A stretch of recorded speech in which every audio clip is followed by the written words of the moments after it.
He was the man every headline adored, the billionaire every woman whispered about. But his heart had always belonged to one woman, and when she walked away, she took the air with her. Years had passed since Elias Monroe lost the love of his life. In those years, he built a kingdom of glass and steel that touched the clouds, Monroe Global, a symbol of power and perfection. Yet every success only echoed with absence. That night, beneath the golden pulse of Atlanta's skyline, he saw her again, Sarai Bennett, the woman he'd once vowed to love until the stars burned out. And this time, Elias wasn't going to lose her. Rain traced silver rivers down the tinted windows of the Bentley as New York shimmered outside, cold, endless, alive. Inside, Elias sat motionless, a silhouette carved in quiet tension. His reflection in the glass looked sharp and untouchable, but beneath that immaculate surface lived a man hollowed out by memory. His phone vibrated on the leather seat beside him, a stream of messages lighting the screen. "Congratulations, sir," one read. "Another record-breaking charity night." He didn't even glance at it. Loosening his tie, Elias looked out toward the Manhattan skyline, the empire he had built from ambition, pain, and sleepless nights. Towers rose like proof that he had won every battle his father once dared him to fight.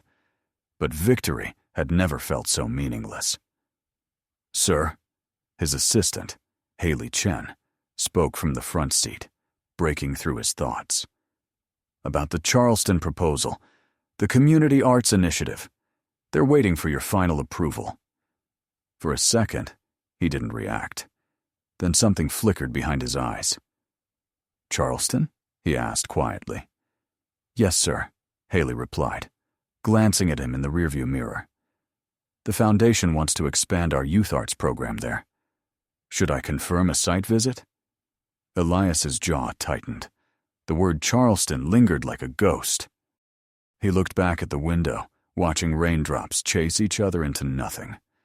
"Schedule it," he said finally, his voice low. Outside, the rain began to fall harder, and for the first time in nearly a decade, his mind slipped back to magnolia air, salt-kissed evenings, and the woman he'd never stopped loving.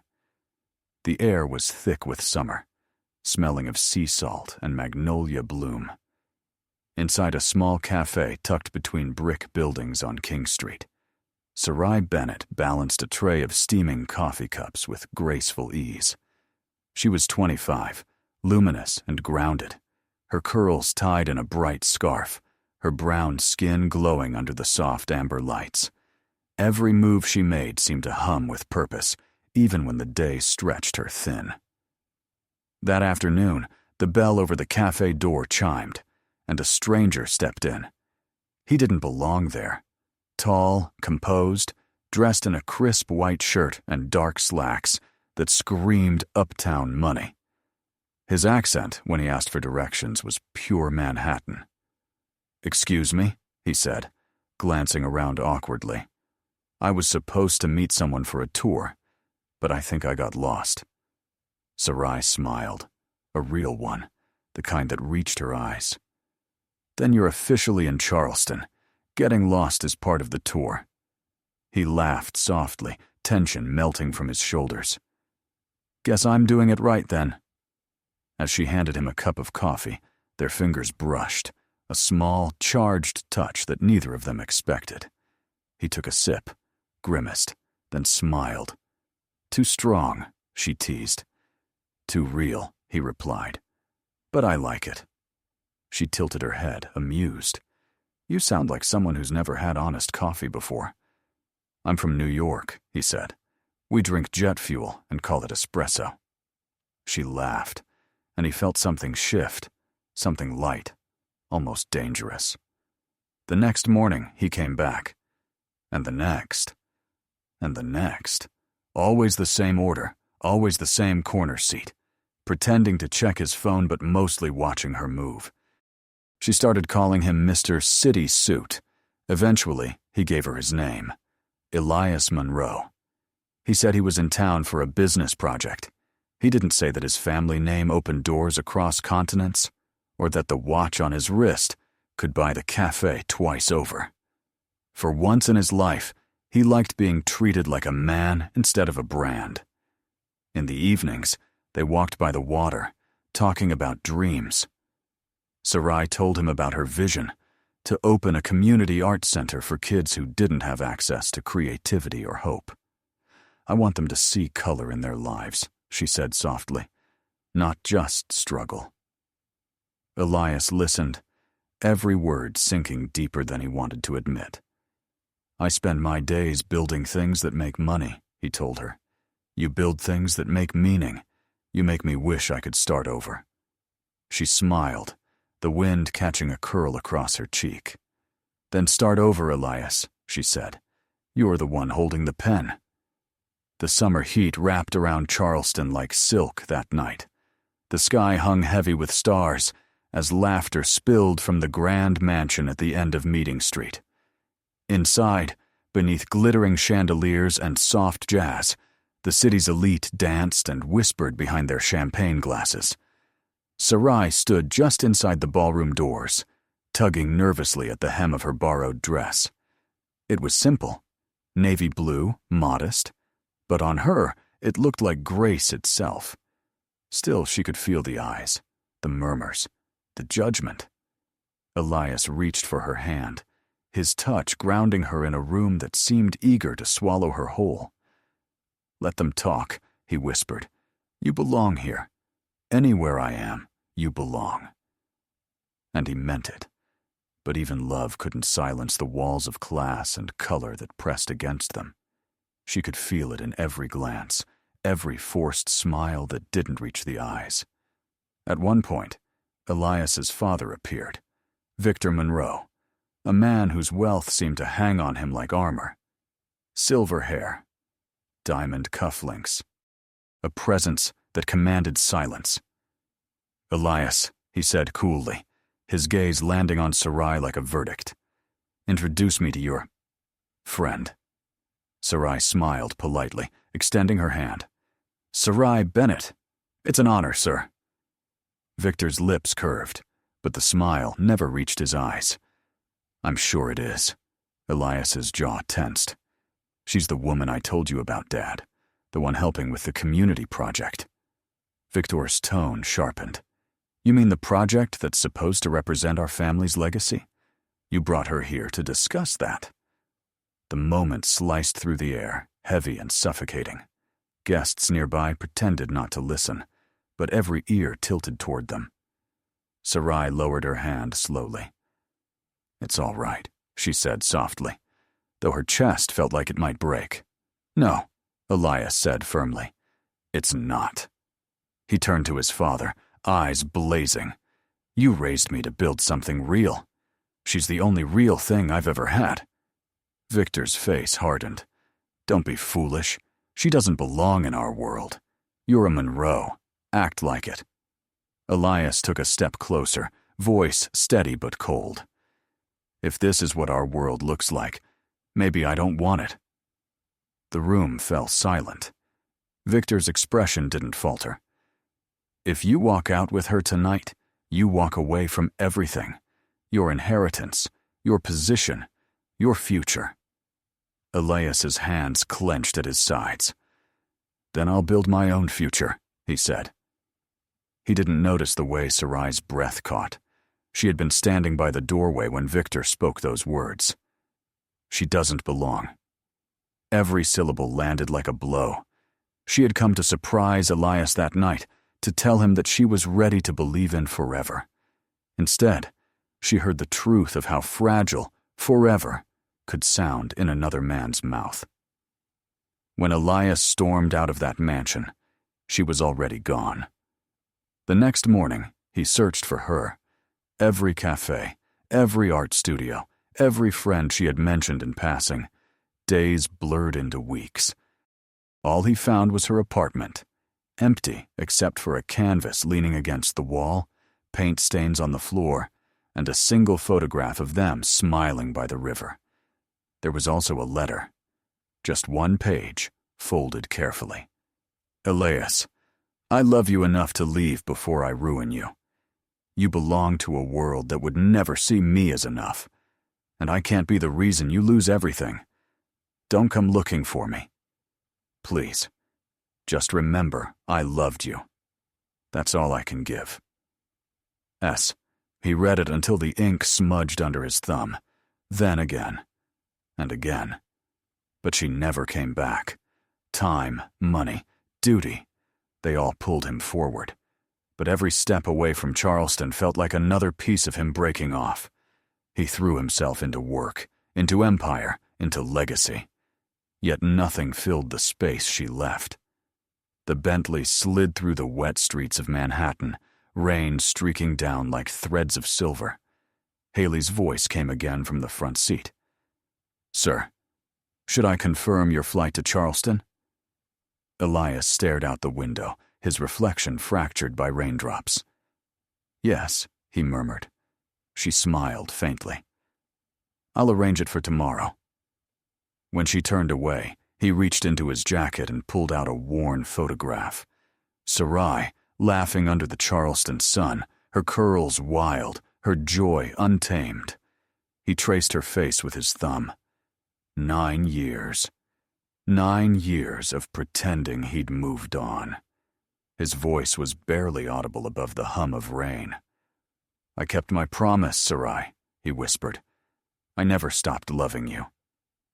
Outside, the storm deepened. The car turned toward the private terminal, and the city lights faded into shadow. Tomorrow he would return to the city where everything began and ended. But this time, he wasn't going back to remember her. He was going back to find her. Morning poured over Charleston like liquid gold. The city woke gently, the sound of cicadas humming through the air, sunlight slipping between moss-draped oaks, and the scent of salt carried on the breeze from the harbor. Inside a renovated brick building on the east side of town, Sarai Bennett moved between easels, her hand streaked with paint, her laughter warm as music. Beautiful, Maya, she said softly, bending beside a young girl struggling to mix colors. Don't be afraid of bold. Sometimes the best art happens when you stop trying to stay inside the lines. The Charleston Creative Collective was more than a building. It was her dream made real, a place where children could come and find light, hope, and color. The walls were alive with murals, portraits of black heroes, scenes of rivers and sky. Hope splashed across every surface. It was messy, loud, and utterly perfect. And in the middle of it all sat Eli, her 8-year-old son, sprawled across the floor with crayons and a sheet of paper too small for his imagination. Mom, he said, holding up a half-finished drawing of a superhero with huge, silver wings. Can I give him lightning powers? Sarai smiled, brushing his curls away from his forehead. Of course. Maybe lightning is what makes him brave. Eli grinned and went back to work, tongue poking out in concentration. For a moment, Sarai just watched him, the way his shoulders shook when he laughed, the soft gray blue of his eyes. So unusual, so bright. Her heart tightened with the quiet ache of memory. Sometimes, late at night, when the house was silent and Eli slept beside his sketchbook, she'd look at him and wonder if destiny had a cruel sense of humor. There were pieces of Elias in him, too many to ignore. But she never said his name aloud, not even once. That afternoon, the center buzzed with excitement. The mayor's office had announced that a major investor was visiting, a potential donor who wanted to fund an expansion of the arts program. Reporters gathered in the courtyard, cameras flashing, city officials lining up their smiles.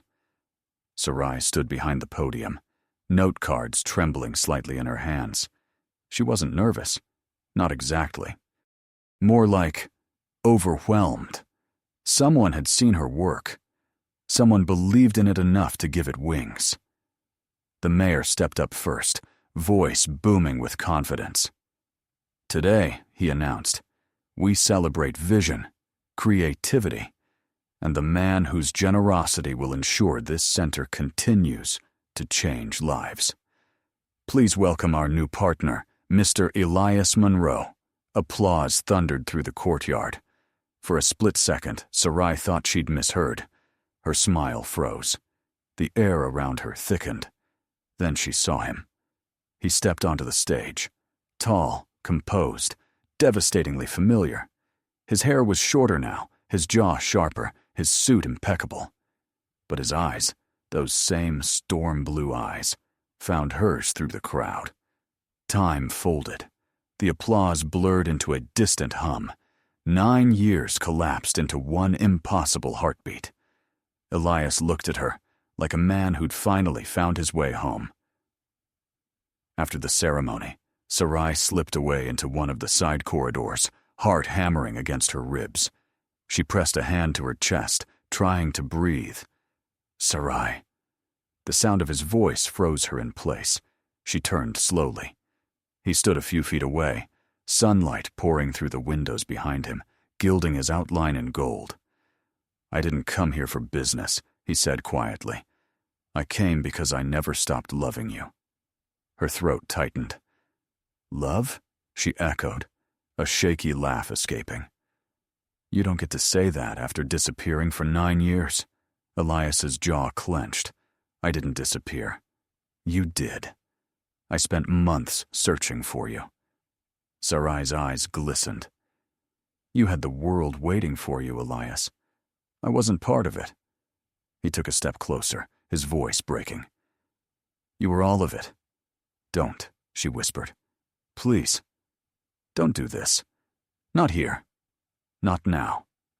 He stopped, pain flickering across his face. Then let me at least be part of what you've built. Before she could answer, someone called her name from the courtyard. Reporters were asking for photos. She turned away, walking quickly, her heels echoing against the stone floor, leaving him standing in silence, with 1,000 unsaid words pressing against his chest. The next few days passed like a dream. Elias stayed in Charleston, offering help with the expansion plans. He brought architects, volunteers, and art supplies, anything to support the center, and every visit drew him closer, to Sarai and to Eli. He met the boy on the 3rd day. Eli sat cross-legged on the floor, trying to hammer together a wooden frame for his painting. Need a hand? Elias asked, crouching beside him. Eli looked up, grinning. I'm building something strong. Mom says strong things last longer. Elias chuckled. She sounds like a very smart woman. She is, the boy said proudly. She paints like the sky. Elias smiled, but then he saw it. The eyes, blue-gray, soft and deep, the same color that had haunted his dreams for nearly a decade. Something twisted in his chest. Sarai watched them from the doorway, her heart caught between love and fear. Elias fit there too easily, his laughter blending with Eli's like it had always belonged. And Eli looked at him like he'd known him all his life. That night, when the last light dimmed and the center fell silent, Elias lingered as she locked the doors. You've built something beautiful, Sarai, he said. It's more than a place. It's a home. For them, she replied softly. And for me. He hesitated, then added, It could be home for me, too, if you'd let it. She looked at him, torn between the woman she'd become and the girl who once believed in forever. Why now, Elias? She asked. Why come back after all this time? He exhaled slowly. Because I finally learned what mattered. I built towers, bought islands, collected everything the world said I should want. But none of it filled the space you left. Her eyes glistened. She turned away, blinking back tears. You don't know what you're asking for. My life isn't the same. I'm not the girl who waited by the river anymore. He stepped closer, voice low and certain. Then let me meet the woman she became. For a long moment, neither spoke. The silence pulsed with memory, with everything left unsaid. You hurt me, she whispered finally. Even if it wasn't your fault. It still hurt.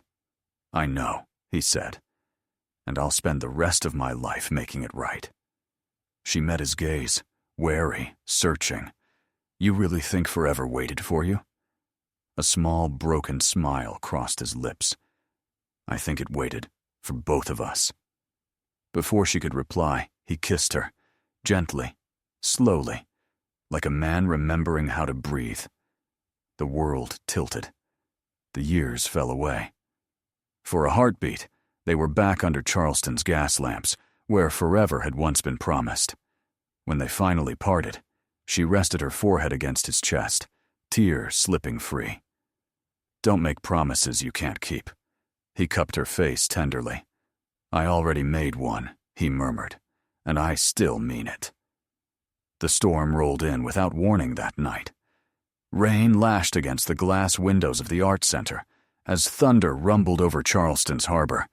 The city shimmered under the downpour. Golden streetlights blurred through curtains of rain, the air thick with memory and electricity. Inside, Sarai stood by the window, her hands trembling around a cup of tea gone cold. Every drop outside echoed the storm inside her. She had kissed him. After 9 years of silence, she had let herself feel what she'd buried. And now, everything she'd built, her peace, her control, her careful distance, trembled on the edge of collapse. Behind her, Elias's voice broke the quiet. Was it a mistake? She turned, startled. He stood in the doorway, jacket soaked from the rain, eyes darker than the night outside. I thought you left, she said softly. I couldn't, he admitted. Not again.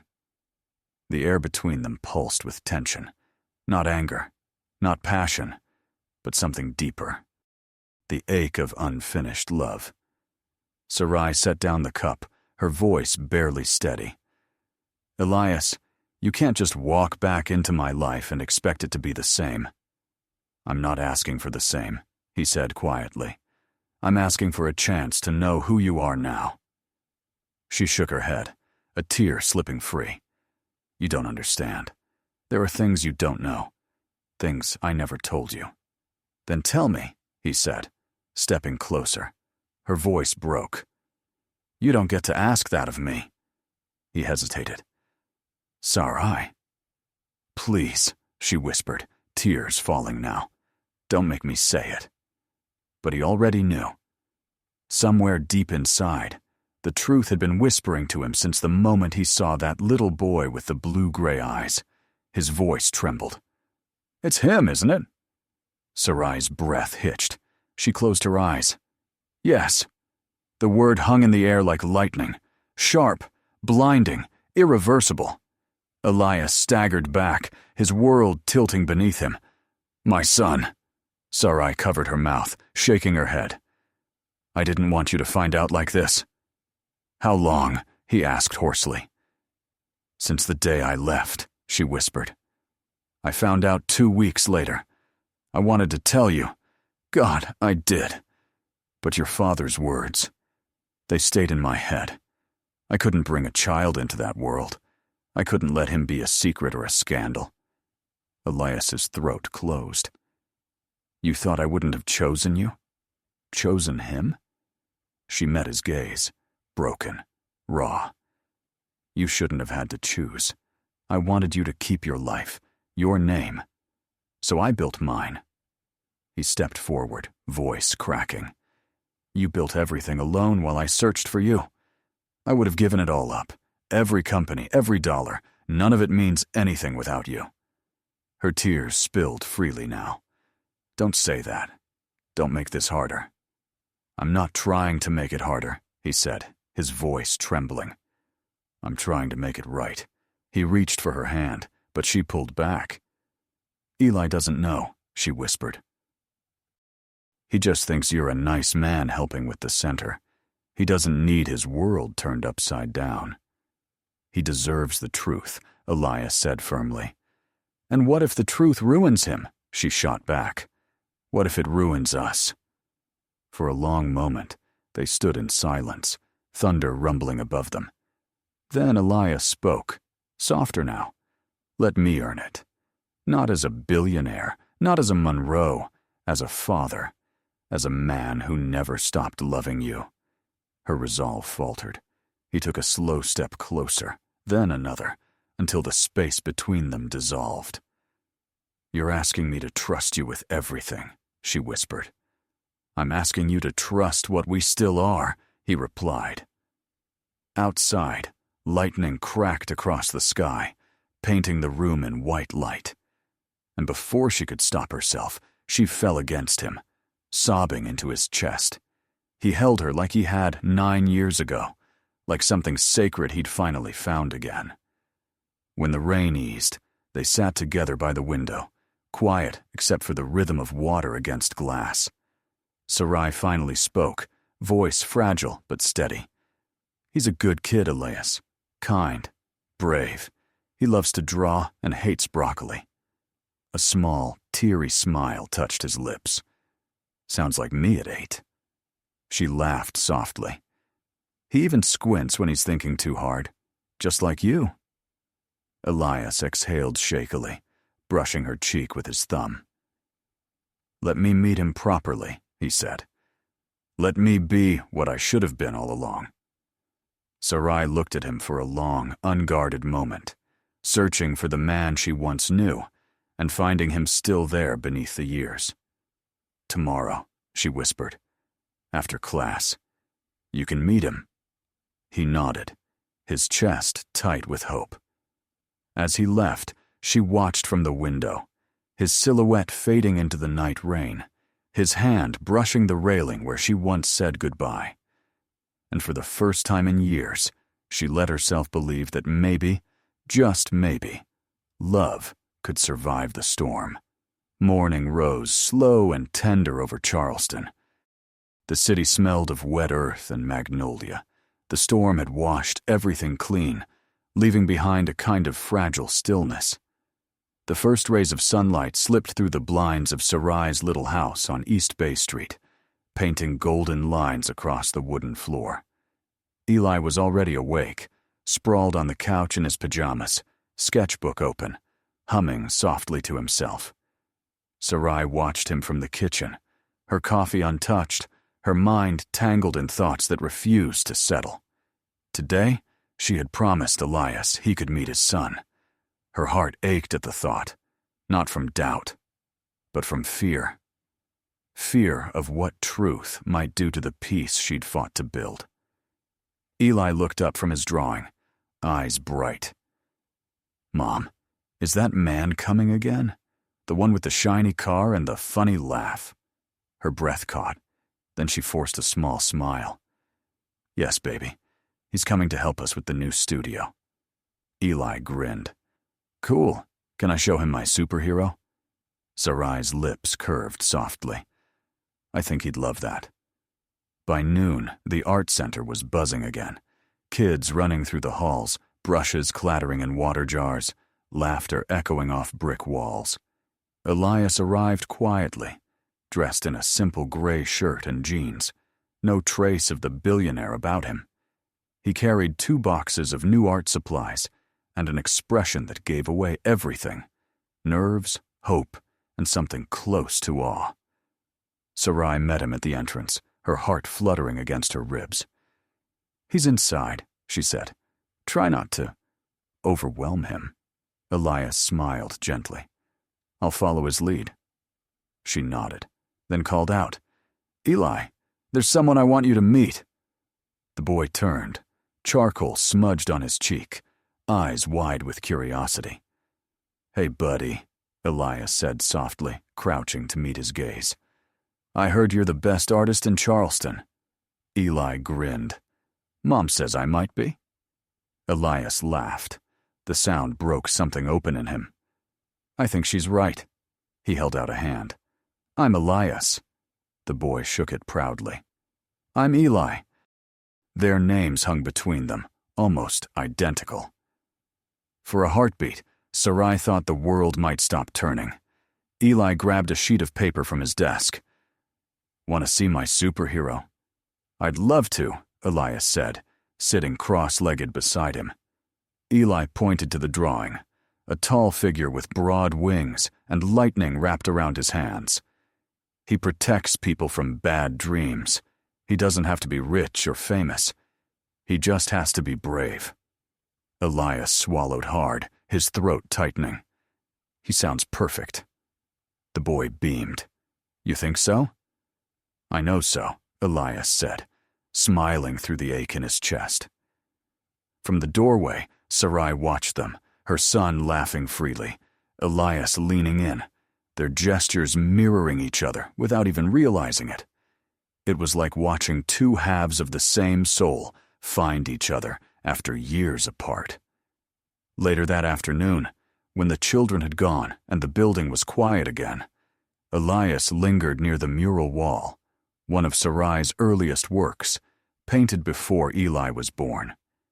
It showed two figures standing under rain, their hands reaching toward each other, but never quite touching. He traced the edge of it with his fingertips. You painted this before you left, didn't you? Sarai joined him, folding her arms. Yeah. I guess I was trying to make sense of everything. He turned to her, voice low. You always did paint your feelings before you spoke them. She smiled faintly. Maybe I still do. For a long moment they stood there, the air between them heavy with things neither dared to say. Finally, Elias spoke. He's incredible, Sarai. You've raised him to be kind, curious, strong. I don't even know how to thank you for that. Her voice softened. You don't need to thank me. Just be careful with him. He's never known what it means to lose something. Elias nodded slowly. I won't take that from him. I swear it. She hesitated, studying his face. There was no arrogance now, no corporate armor, only sincerity, worn raw. I don't know what this means yet, she said. For you, for him, for us, I need time. You can have all the time you need, he said quietly. I'm not leaving again. When he stepped closer, she didn't move away. His hand brushed hers, tentative, asking for permission. She didn't pull back. For the first time in 9 years, she let herself lean into the warmth of him, the way his presence steadied the air around her. That evening, as Elias drove away, the rain began again. Soft, silver, forgiving. He looked at his reflection in the rearview mirror and saw something he hadn't seen in years. Hope. Sarai watched from her window, Eli asleep in her arms, his little hand still clutching a crayon. Outside, lightning flickered in the distance, lighting up the street in pale gold. She whispered into the dark, to the man she once loved and the one she maybe still did. Maybe forever didn't end after all. Morning rose slow and tender over Charleston. The city smelled of wet earth and magnolia. The storm had washed everything clean, leaving behind a kind of fragile stillness. The first rays of sunlight slipped through the blinds of Sarai's little house on East Bay Street, painting golden lines across the wooden floor. Eli was already awake, sprawled on the couch in his pajamas, sketchbook open, humming softly to himself. Sarai watched him from the kitchen, her coffee untouched, her mind tangled in thoughts that refused to settle. Today, she had promised Elias he could meet his son. Her heart ached at the thought, not from doubt, but from fear. Fear of what truth might do to the peace she'd fought to build. Eli looked up from his drawing, eyes bright.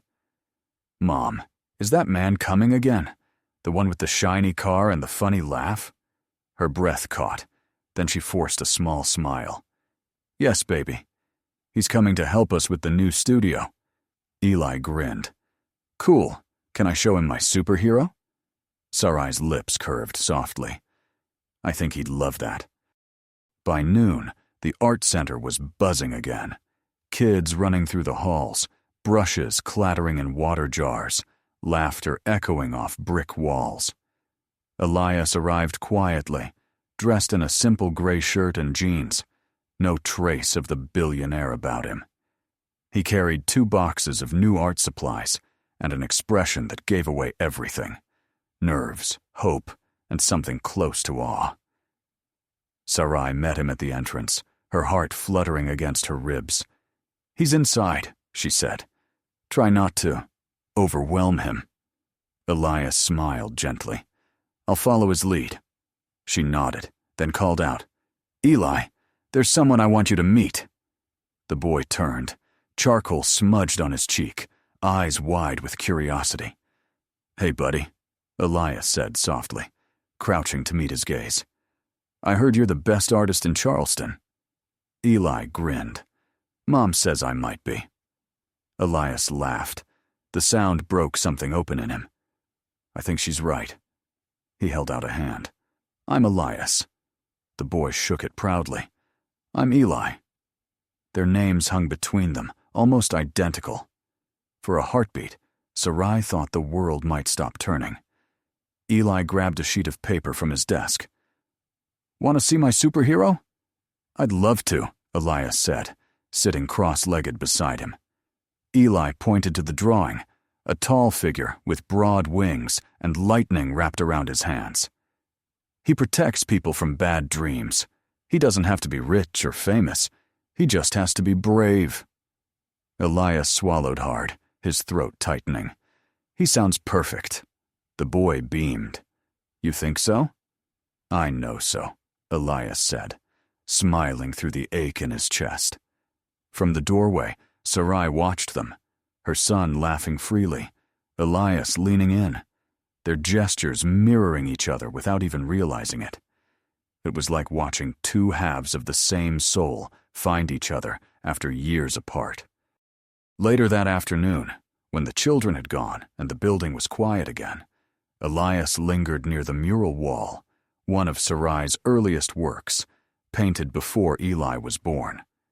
It showed 2 figures standing under rain, their hands reaching toward each other, but never quite touching. He traced the edge of it with his fingertips. "You painted this before you left, didn't you?" Sarai joined him, folding her arms. "Yeah. I guess I was trying to make sense of everything." He turned to her, voice low. "You always did paint your feelings before you spoke them." She smiled faintly. "Maybe I still do." For a long moment they stood there, the air between them heavy with things neither dared to say. Finally, Elias spoke. "He's incredible, Sarai. You've raised him to be kind, curious, strong. I don't even know how to thank you for that." Her voice softened. "You don't need to thank me. Just be careful with him. He's never known what it means to lose something." Elias nodded slowly. "I won't take that from him. I swear it." She hesitated, studying his face. There was no arrogance now, no corporate armor, only sincerity, worn raw. "I don't know what this means yet," she said. "For you, for him, for us. I need time." "You can have all the time you need," he said quietly. "I'm not leaving again." When he stepped closer, she didn't move away. His hand brushed hers, tentative, asking for permission. She didn't pull back. For the first time in 9 years, she let herself lean into the warmth of him, the way his presence steadied the air around her. That evening, as Elias drove away, the rain began again, soft, silver, forgiving. He looked at his reflection in the rearview mirror and saw something he hadn't seen in years. Hope. Sarai watched from her window, Eli asleep in her arms, his little hand still clutching a crayon. Outside, lightning flickered in the distance, lighting up the street in pale gold. She whispered into the dark, to the man she once loved and the one she maybe still did. Maybe forever didn't end after all. Morning crept over Charleston in shades of gray and gold, the kind of fragile light that felt like the world was holding its breath. Inside her modest home, Sarai Bennett sat at the kitchen table, her hands wrapped around a cup of untouched coffee. The steam had long since faded, but her thoughts hadn't.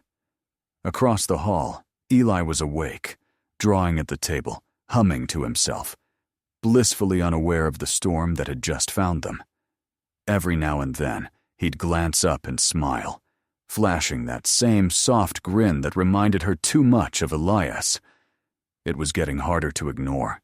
Her phone buzzed again, for the 5th time that morning, his name lighting up the screen. Elias Monroe. She didn't answer.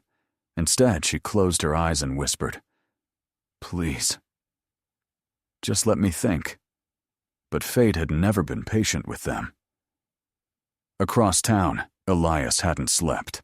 He stood in the conference room of Monroe Global's Charleston branch, a glass-walled fortress of ambition.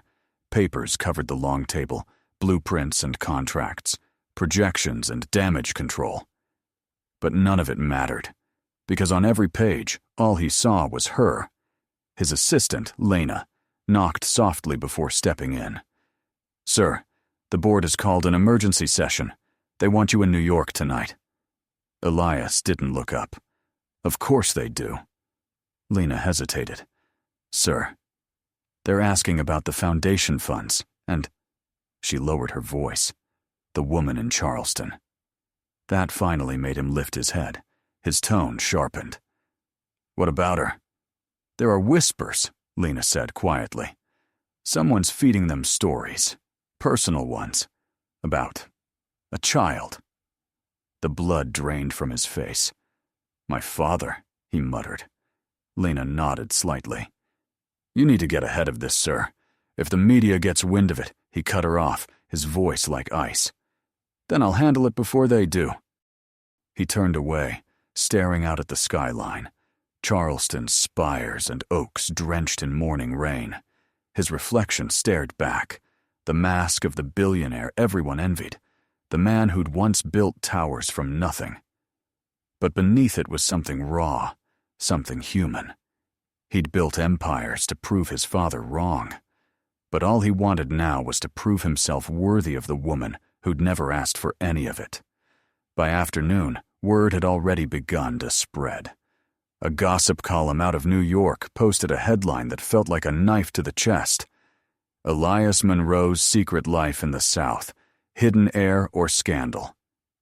By the time Sarai saw it, her hands were shaking too hard to hold her phone. Her mind spun with fear. For Eli, for the kids at the center, for everything she'd built. The front door opened behind her, and Elias stepped in, soaked from the rain, his eyes full of desperate apology. "I came as soon as I saw," he said, breathless.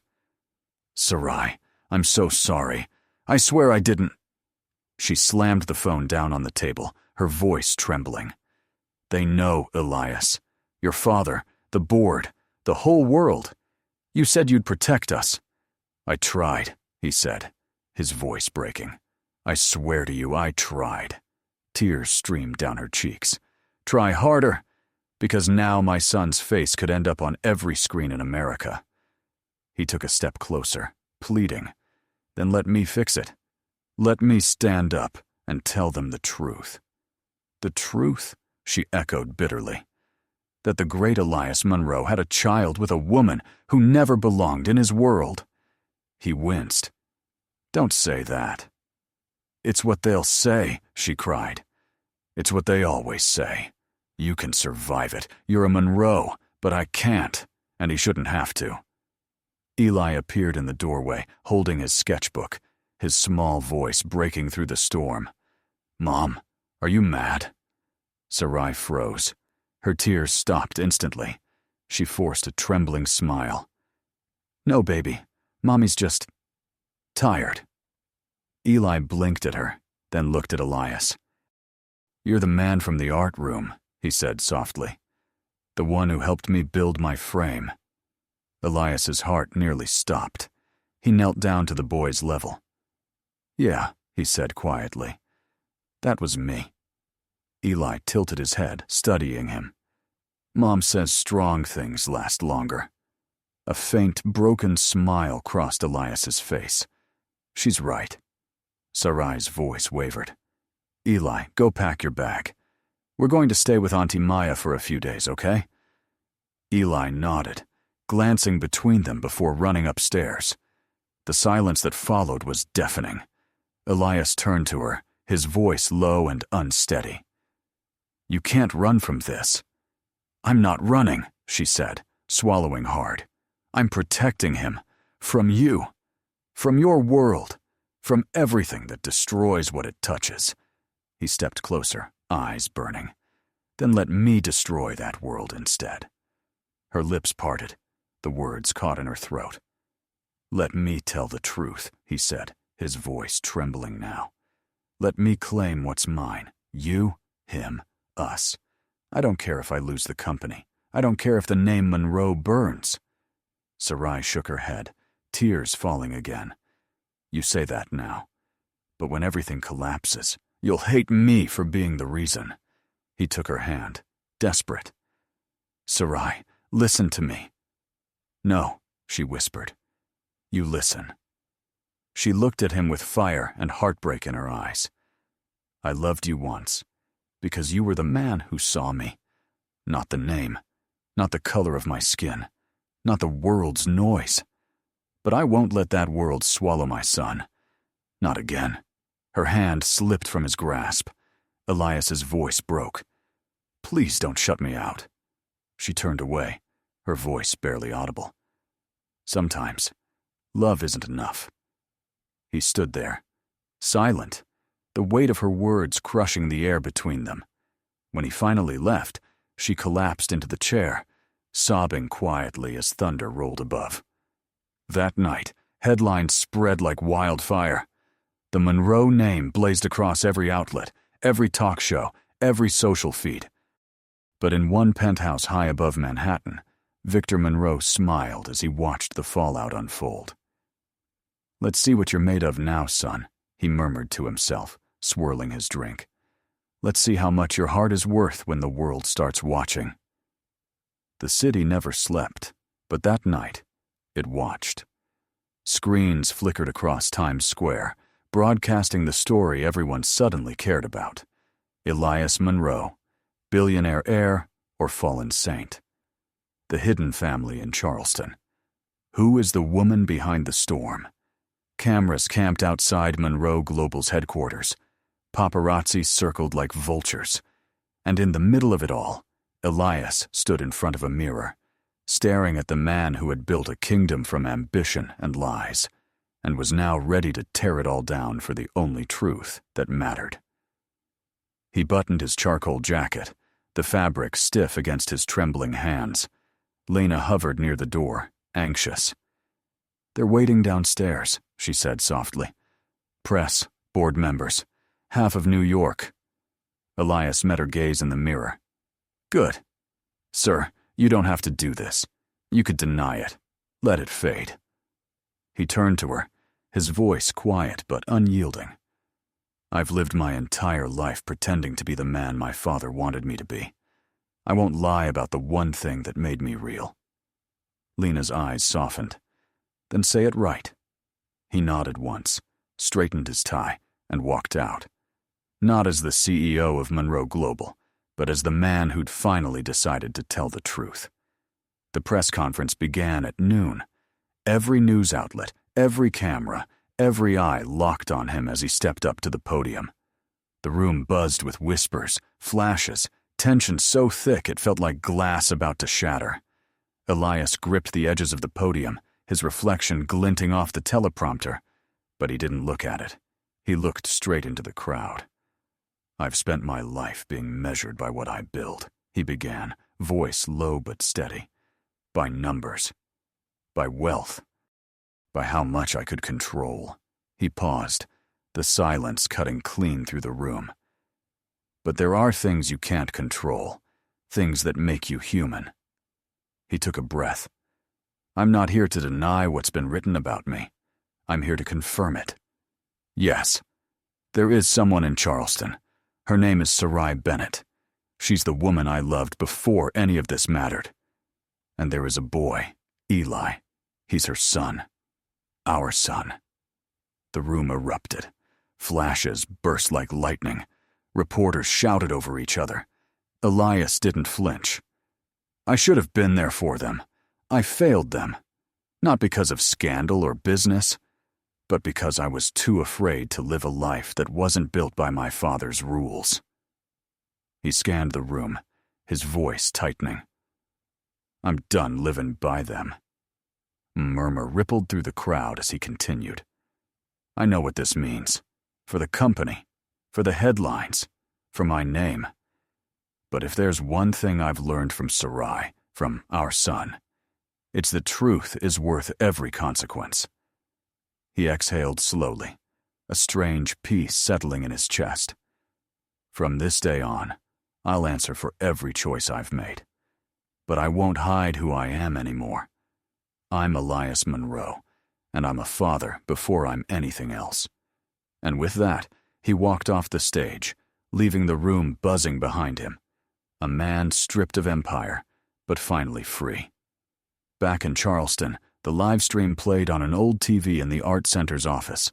Sarai stood frozen, her hands pressed to her lips as Elias's words filled the room. Her best friend, Maya, leaned against the doorway. Well, damn, she whispered. He actually did it.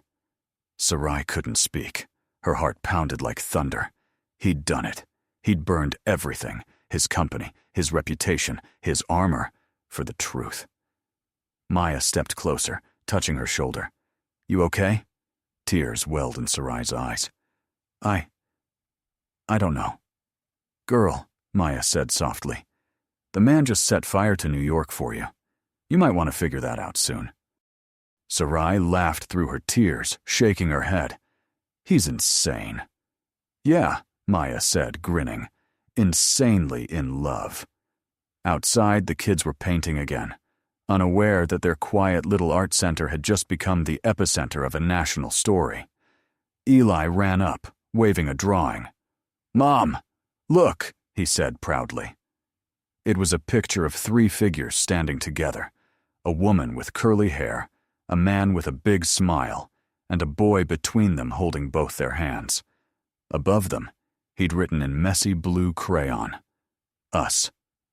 Sarai's heart broke open. She sank to her knees, hugging him tight, her tears falling into his hair. Later that night, a knock came at the door. When she opened it, Elias stood there. No suit, no entourage, just him. He looked exhausted, soaked from the rain again, his eyes carrying everything he'd just lost, and everything he still hoped for. Sarai stood in the doorway, silent. He spoke first, his voice rough but soft. I told the world about us. I saw, she whispered. Elias, you didn't have to. I did, he interrupted, because I couldn't stand being a ghost in my own life anymore. He took a step closer, his hand trembling slightly. I don't know what happens next. The company's already trying to cut me out. My father's threatening to destroy what's left. But for once, I don't care. Her eyes searched his. So what now? Elias's lips curved into the faintest broken smile. Now, I just want to earn my way back to you. Sarai looked at him for a long time, rain pattering softly on the porch roof. Finally, she whispered, Come inside. He exhaled, a sound that was half sob, half relief, and stepped through the door. As the rain continued to fall outside, Elias knelt beside the couch where Eli was asleep, his small hand clutching a sketch pencil. Elias brushed a damp curl from the boy's forehead and whispered, Hey, buddy. I'm here now. Sarai watched him, the man who'd finally chosen love over legacy, and for the first time in years, she let herself believe that maybe fate wasn't just cruel. Maybe it was patient. New York burned, not with fire, but with scandal. Within 24 hours of Elias's confession, Monroe Global stock had plummeted. Board members demanded his resignation. Investors called for control. And at the center of the chaos, Victor Monroe watched it all from his penthouse office, whiskey in hand, eyes cold as winter glass. He'd spent decades building his empire. Every skyscraper, every acquisition, every calculated win, all in the name of control. And now his only son had undone it with a few sentences spoken from the heart. He should have been furious. But beneath the anger, something else festered. Fear. Because for the first time, Victor saw a version of his son he could no longer command. Elias stood in the same boardroom that had once made him untouchable. Now, the air felt like judgment. Every gaze cut through him like glass. The chairman, Arthur Crane, cleared his throat. "Mr. Monroe, the board has voted.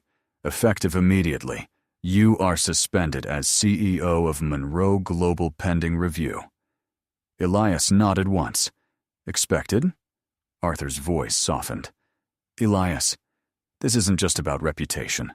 The company's exposure is massive. We need to minimize the damage." Elias leaned forward, calm but unyielding. "Then sell my shares. Take my seat. Take the name if you have to." A murmur rippled through the room. Arthur blinked. "You're serious?" Elias exhaled slowly. "I've been serious for a long time. I'm done letting my father's empire decide who I get to be." He removed the Monroe Global lapel pin from his suit jacket and set it on the table.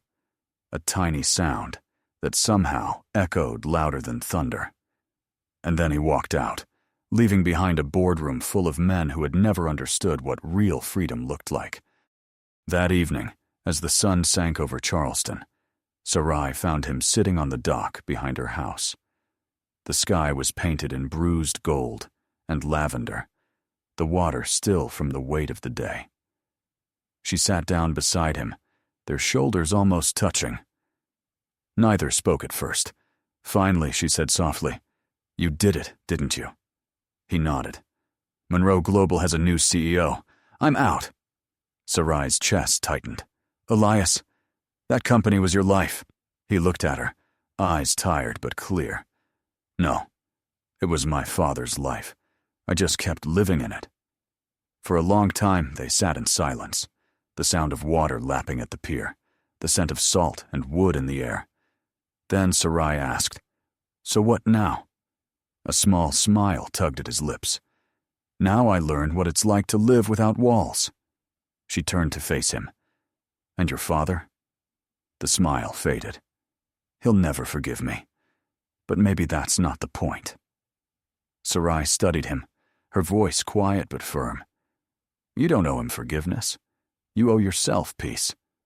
He met her gaze, really met it, and something in him finally let go. For years he had carried the weight of being Victor Monroe's son, the pressure to dominate, to succeed, to win at any cost. But sitting there beside her, barefoot and quiet, he realized he'd already won something greater. That night, Victor called. Elias almost didn't answer. But part of him, the part that still longed for something human in his father, couldn't ignore it. The line connected, heavy with silence. "I see you've chosen poverty over power," Victor said coldly. Elias closed his eyes. "I chose truth." "Truth doesn't feed you," Victor snapped. "It doesn't build legacies." Elias's voice hardened. "It builds people. And maybe that's enough." Victor laughed, bitter and sharp. "You think love will save you?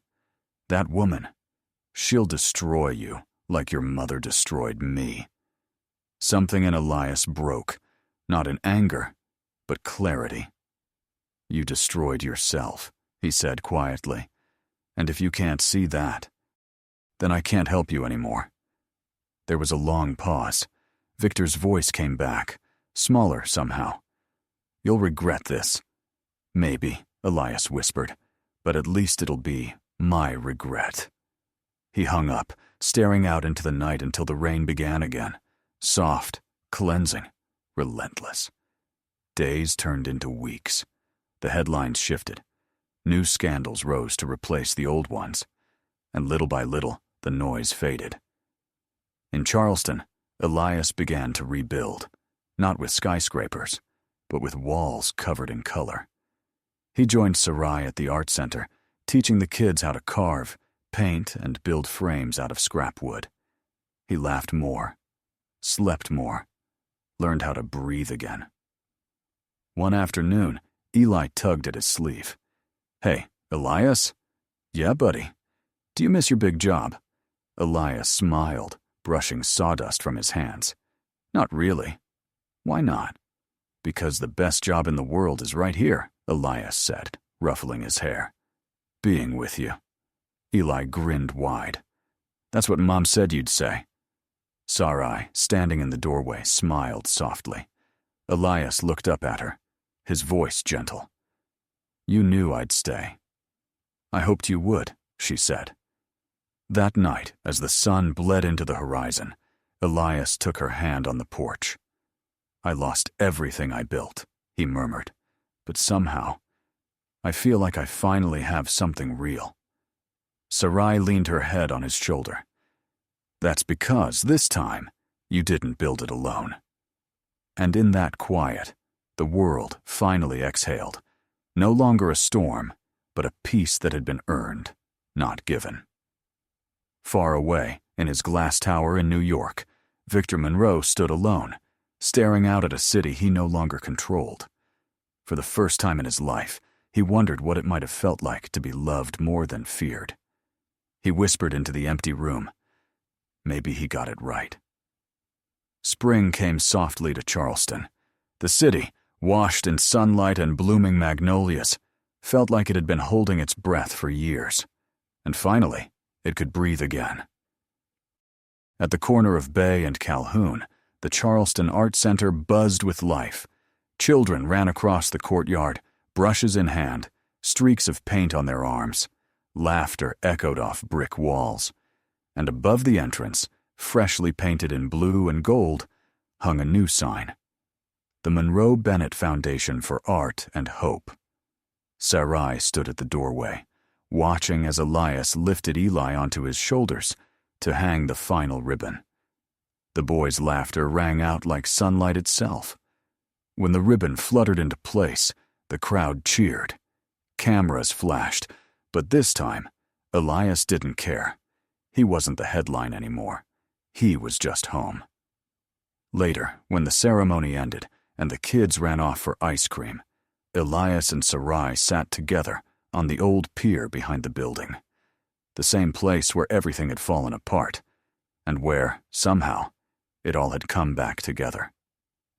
The water shimmered gold, reflecting the sky. A warm wind brushed through her hair. Elias smiled faintly.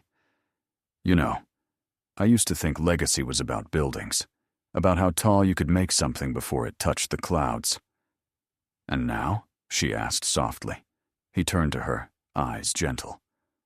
"Now I know it's about who's standing beside you when everything else falls." She smiled, fingers brushing against his. "That's a better kind of empire." He chuckled quietly. "The only kind that lasts." For a moment, they sat in silence, the world narrowing to the rhythm of the tide and the soft heartbeat of everything they'd survived. Sarai turned to him, voice quiet. "You could still rebuild, you know. Start a new company. People would follow you." Elias shook his head, his gaze drifting toward Eli, who was crouched nearby, tossing pebbles into the water. "I already did rebuild," he said. "Just not the way I expected." As dusk settled, Eli ran back to them, clutching a drawing. It was simple. 3 figures again, standing under a tree. This time there was no storm, no rain. Just sunlight, and the words, "Our Forever," written in crayon at the top. Elias crouched down, his throat tight. "That's beautiful, buddy," Eli grinned. "It's us. But this time, we don't have to be brave anymore." Sarai's breath caught. She knelt beside them, her arm around Elias's shoulder. "No, baby," she whispered. "Now we just have to be happy." Eli nodded solemnly, as if sealing a promise. That night, the 3 of them sat on the porch, the sound of cicadas filling the warm air.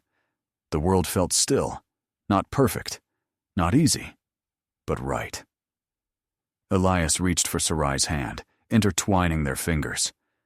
"I don't know where life takes us next," he said, "but I know one thing." She smiled. "What's that?" He looked at her, the woman who had once been a memory and was now his forever. "That no matter where I go, I'll always come home to you." Sarai leaned in, their foreheads touching, her voice a whisper against his lips. "Welcome home, Elias." And as the stars rose over Charleston, the past finally rested. The man who'd once built towers learned that the strongest thing he'd ever made was love.